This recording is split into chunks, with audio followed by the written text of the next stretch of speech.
Shalom, jumpa lagi di Klavos Sukacita. Bapak Ibu kekasih Tuhan, hari ini kita hendak disapa oleh kebenaran firman Tuhan yang terambil dari kitab Perjanjian Lama Imamat pasal 27 ayat 1 sampai dengan ayat yang ketiga. Sebelum kita membaca bagian firman Tuhan, marilah kita berdoa. Allah, di dalam Tuhan kami Yesus Kristus firman yang hidup, di saat ini kami hendak membaca, mendengar, dan merenungkan kebenaran firman-Mu. Berbicaralah kepada kami ya Tuhan, sehingga kami memahami maksud dan kehendak-Mu bagi setiap kehidupan kami. Sebab kami percaya kepadamu ya Tuhan, Engkau menempatkan kami untuk ada dan menikmati kebaikan Tuhan, tetapi ada maksud-Mu bagi kami di setiap hidup kami.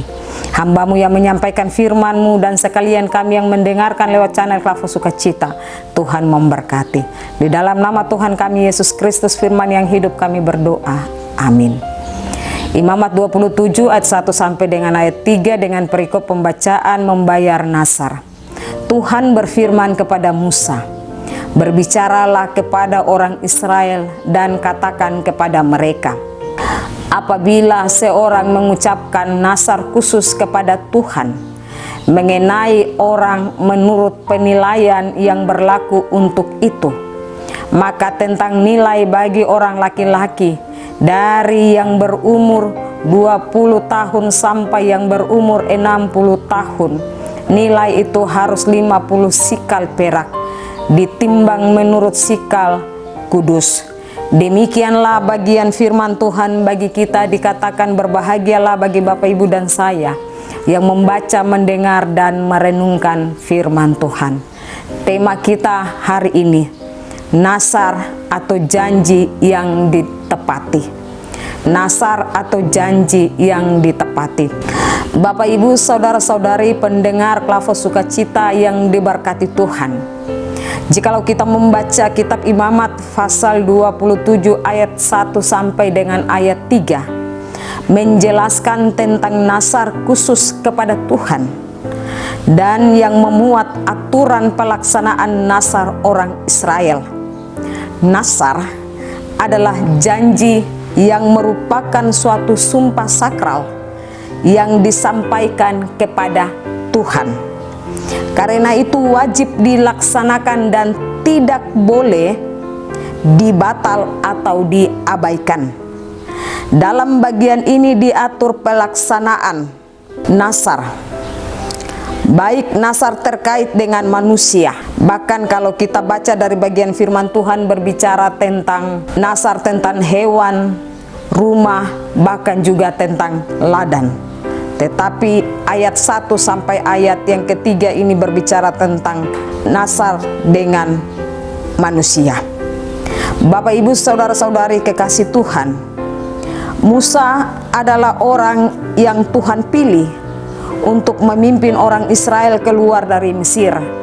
Kita bisa baca dari kitab Keluaran pasal 3 sampai pada pasal keempat. Sebagai pemimpin umat, Musa bertanggung jawab atas semua yang berlangsung di tengah umat atau bangsa Israel. Maka Tuhan menyampaikan kepada Musa aturan melakukan nasar yang patut diperhatikan orang Israel. Tuhan menyuruh Musa menyampaikan kepada orang Israel aturan pelaksanaan nasar. Dikatakan dalam bagian firman Tuhan, berbicaralah kepada orang Israel dan katakan kepada mereka. Bapak Ibu kekasih Tuhan, Musa menjadi perantara Tuhan terhadap orang Israel untuk menyampaikan apa yang harus dilakukan apabila seseorang mengucapkan nasar khusus kepada Tuhan. Pertanyaannya bagi kita, mengapa Tuhan tidak berbicara langsung kepada orang Israel, tetapi harus melalui Musa, sehingga dia menjadi perantara Tuhan dan umatnya, tetapi sekaligus ada pertimbangan kelayakan Musa. Musa dipilih dan dikuduskan Tuhan, karena itu dia layak untuk berhadapan dengan Allah, Sang Kudus Israel. Seorang pemimpin umat adalah perantara Tuhan kepada umat dan sebaliknya menjadi perantara umat kepada Tuhan. Maka patut ada kelayakan, yaitu kekudusan, berdiri di hadapan Tuhan dan umat.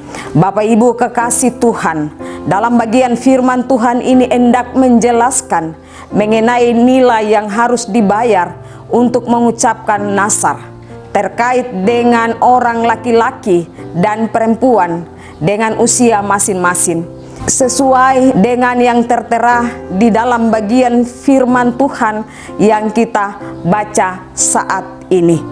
Bapak Ibu kekasih Tuhan, keselamatan kita peroleh di dalam Yesus Kristus yang telah menebus kita, dan karena itu di dalam Kristus yang kita nasarkan dan persembahkan kepada Tuhan seluruh kehidupan kita. Seperti yang dikatakan Rasul Paulus, demi kemurahan Allah aku menasehatkan kamu supaya kamu mempersembahkan tubuh sebagai persembahan yang hidup, yang kudus, yang berkenan kepada Allah. Bapak Ibu kekasih Tuhan, kita bisa baca dari Roma 12 ayat 1. Bapak Ibu, kita telah diselamatkan, kita telah dibayar dengan harga yang lunas, kita telah ditebus oleh Allah. Saya percaya bahwa bagian firman Tuhan yang kita baca, ketika kita hendak bernasar, ada harga yang harus kita bayar. Oleh sebab itu berbicara tentang nasar bukan sekedar kata-kata yang keluar dari bibir mulut kita, tetapi ketika hendak kita bernasar kepada Tuhan, maka kita harus membayar nasar yang telah kita ucapkan. Saya percaya bahwa dari firman Tuhan yang kita baca dan kita renungkan menjadi berkat bagi kita. Tuhan memberkati kita lewat firman-Nya. Amin. Mari kita berdoa. Bapa di sorga, kami bersyukur untuk kebenaran firman Tuhan yang kami dengar hari ini. Biarlah Roh-Mu menuntun kami, sehingga firman Tuhan yang kami dengar tidak lalu daripada pendengaran kami, tetapi hendaklah kami merenungkan dan melakukannya. Kami percaya kepadamu ya Tuhan, lewat kebenaran firman-Mu adalah ya dan amin. Oleh sebab itu biarlah firman Tuhan yang kami dengar menjadi realita dalam setiap kehidupan kami, bahwa kami mampu melakukan apa yang Tuhan kehendaki bagi kami, dan biarlah firman-Mu hidup di setiap kehidupan kami. Setiap kami yang mendengarkan firman Tuhan lewat channel Kafo Sukacita di hari ini, baik kami pendengar tetapi juga kru bahkan pelayan, Tuhan terus memberkati kami. Di dalam nama Tuhan kami Yesus Kristus kami berdoa dan bersyukur kepadamu. Amin. Shalom. Tuhan berkati kita semua.